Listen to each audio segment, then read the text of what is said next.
to the broke bum who keeps on stealing packages off my front porch. I hope you enjoyed those dead frogs, you stupid. Never know what you're gonna get. Surprise!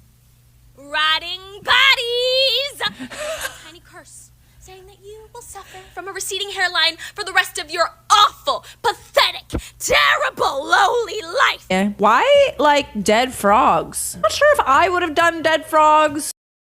As someone who's done magic for a very long time, I can pretty much guarantee you don't need to use, harm, mar, or mess with toads or frogs to achieve end goals if hexing or anything along those lines are on your mind. But I'm in shock how often it has come up.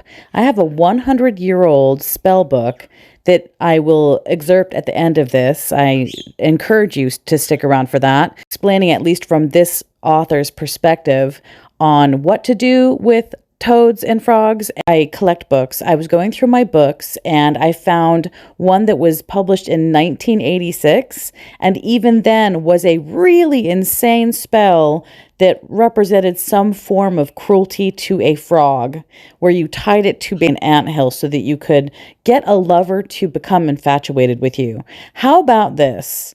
How about we learn how to not harm nature with the intention of harming people?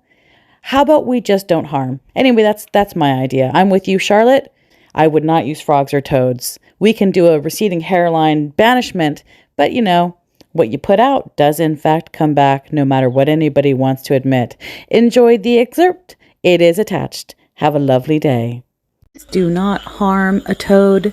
This is for educational purposes of what was written in an over 100-year-old spell book. 1. It would be the craziest expedition to gather said toad, considering what is required. Inspire the toad to vomit insects by hanging it upside down.